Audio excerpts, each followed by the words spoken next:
Good morning students. आज जो है मैं एक्सरसाइज जो हमारी 3.3 है उसके कुछ क्वेश्चंस करने जा रहा हूँ और आई होप कि आपने आइडेंटिटीज को अच्छे से याद कर लिया होगा, अच्छे से लर्न कर लिया होगा। ठीक है, तो अगर जिसने भी नहीं किया है, आइडेंटिटीज के बिना, ट्रिग्नोमेट्री आइडेंटिटीज के बिना हम मैथ्स का एक स्टेप भी आगे नहीं बढ़ सकते हैं। ठीक है ना, ये मत सोचो कि हम ट्रिग्नोमेट्री आइडेंटिटीज को याद किए बिना, उनको दिमाग में फीड किए बिना हम अच्छा स्कोर कर लेंगे।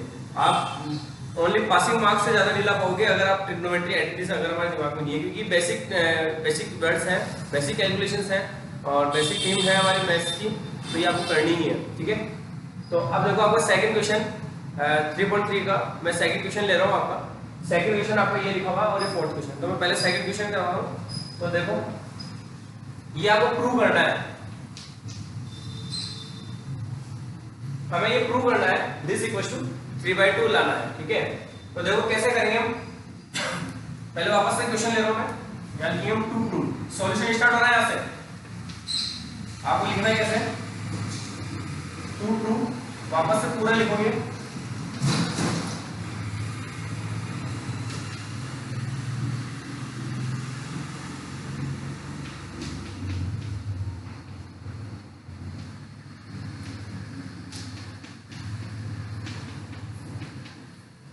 ठीक है, ये मैं 2 प्रूफ लिख दिया।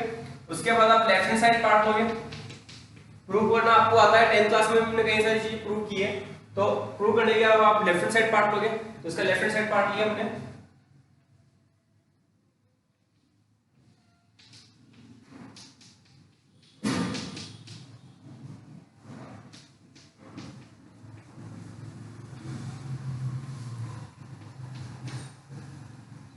क्लियर है? अब देखो यहां से अब हमारे को इनकी वैल्यू पुट करनी है यहाँ पे कि sin स्क्वायर π/6, तो sin π/6 की वैल्यू कितनी होती है? π/6 का मतलब पहले तो ये देखो कि एंगल्स, अगर किसी को डायरेक्ट समझ में आ रहा है, मैंने वैसे कहा था आपको कि याद करना है आपको कुछ एंगल्स। ठीक है ना, तो π/3 π/6 π/4 π/2 2π/3, ये 3π/4, ये कुछ एंगल्स आपके जो है वो डायरेक्ट आपको याद होना चाहिए कि π/3 π/6 कितना डिग्री होता है। π/6 होता है आपको 30 डिग्री। ठीक है, तो ये जो 30 डिग्री है, तो 30 डिग्री sin 30 डिग्री की वैल्यू कितनी होती है? 1/2।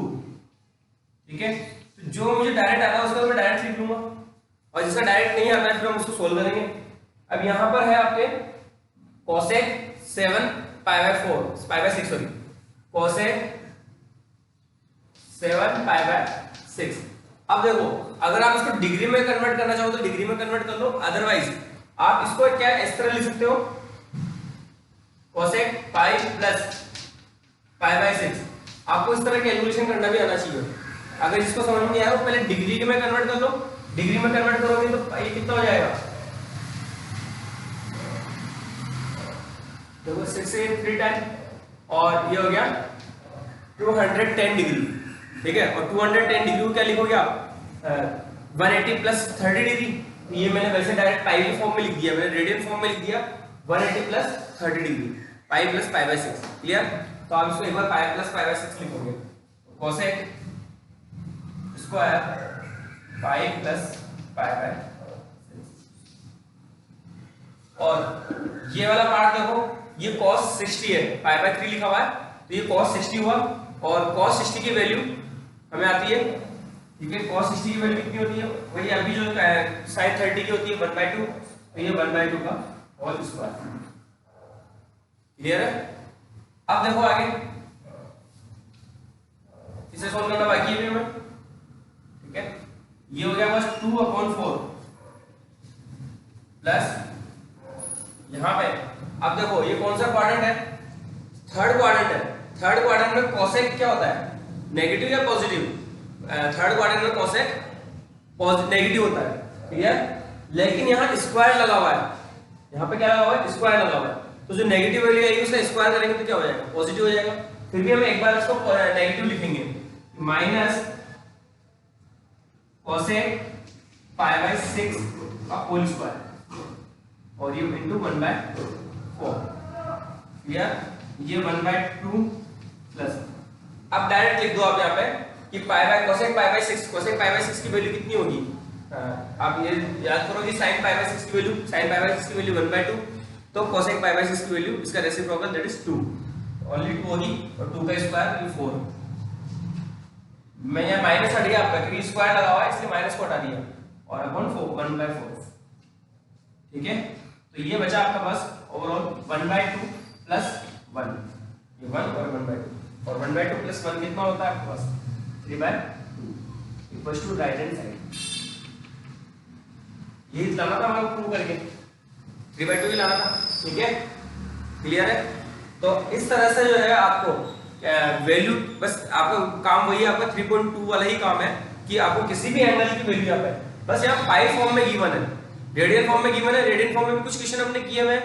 क्लियर है, तो आप आराम से यहाँ पे कर सकते हो और अगर कोई डाउट हो तो फिर मुझे बता देना। अब मैं इसका फोर्थ क्वेश्चन करवा रहा हूँ, तो देखो फोर्थ क्वेश्चन आपका इसका, देखो आपको फोर्थ क्वेश्चन में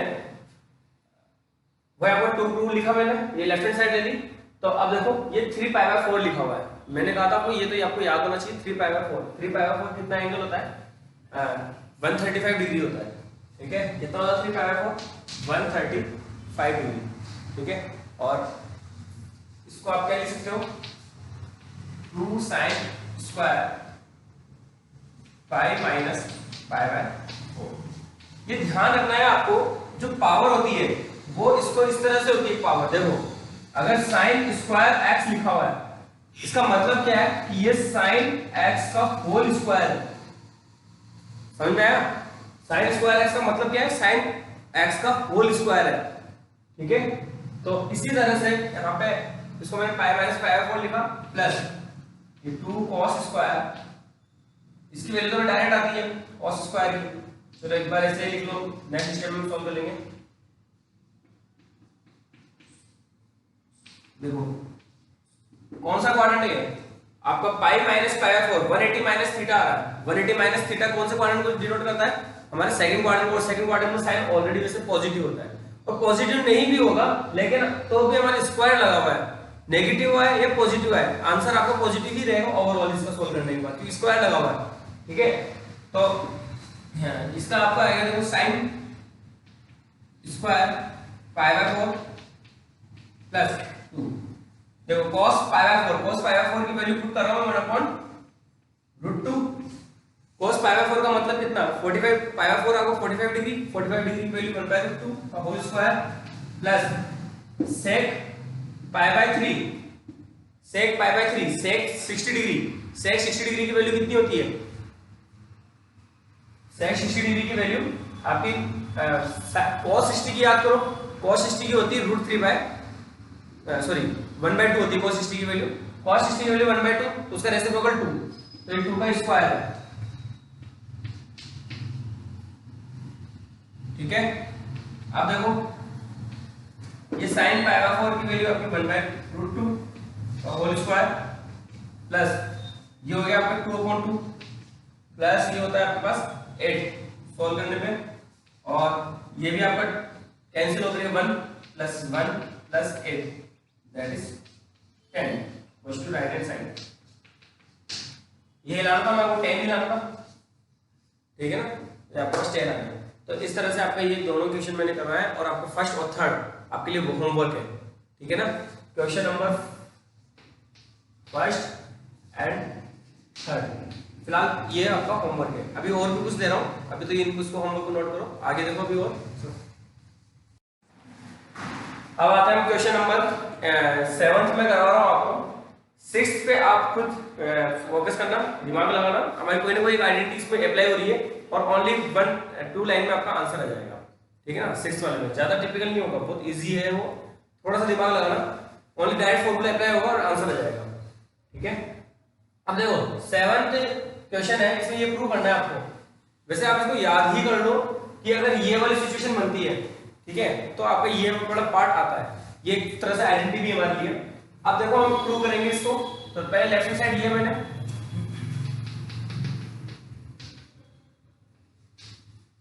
tan π/4 plus x upon tan π/4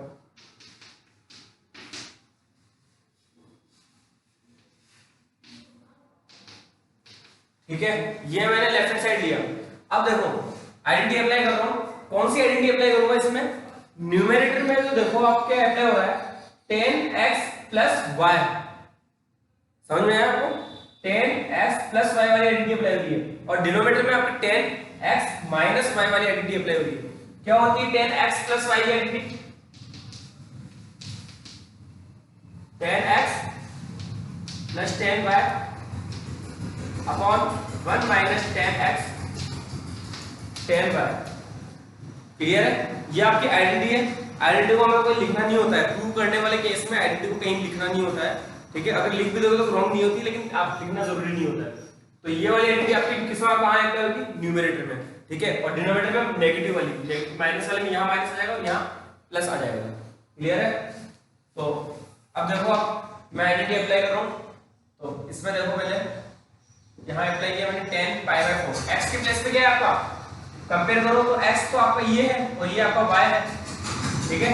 तो ये तो आपका 10x that is pi by 4 plus 10x upon 1 minus 10 pi by 4 10x। कोई प्रॉब्लम है? अभी तो मैंने न्यूमरेटर में अप्लाई किया ओनली, ठीक है? डिनोमिनेटर में भी अप्लाई कर रहा हूं मैं, तो देखो डिनोमिनेटर में इसका अप्लाई किया, अपॉन में जाएगा 10x माइनस तो माइनस 10y अपॉन में वापस से ये वाला पार्ट, ठीक है? इसको मैं अपॉन में लिख करके आप न्यूमरेटर में लिख रहा हूं, क्योंकि रेसिप्रोकल हो जाता है, तो इसलिए मैं इसको न्यूमरेटर में लिख रहा हूं 1 प्लस 10 पाई बाय 4 10x, ठीक है ना? रेसिप्रोकल करके क्योंकि डिनोमिनेटर में इसलिए। तो अब देखो 10 पाई बाय 4 की वैल्यू कितनी होती है बेटा? 10 पाई बाय 4 कितना होता है? 45 डिग्री, और 45 डिग्री की वैल्यू होती है 1। तो ये आपका 1 प्लस 10x अपॉन 1 माइनस ये वाला पार्ट कितना होगा? 1, और 1 इंटू 10x, तो 10x ही रहेगा। इधर देखते हैं ये 1 प्लस इसकी वैल्यू कितनी होगी? 1 होगी, और 1 को 10x से मल्टीप्लाई करेंगे तो ओनली 10x आएगा, अपॉन यहाँ इसकी वैल्यू 10 पाई बाय 4 की वैल्यू 1 माइनस 10x। तो देखो शायद वो आ गया, दोनों सेम आ रहा है, तो होल स्क्वायर हो गए, ठीक है ना? ये दोनों पार्ट जो आपके सेम आ गए, तो ये इसका होल स्क्वायर आ गया, और ये वाला प्रूव करना था यहाँ पे। तो ये आ गया हमारे पास 1 plus 10x upon 1 minus 10x whole square equal to right hand side, hands to, ठीक है? अब मैं आपको लास्ट क्वेश्चन जो है आपका 8th और 9th, चलो आज के लिए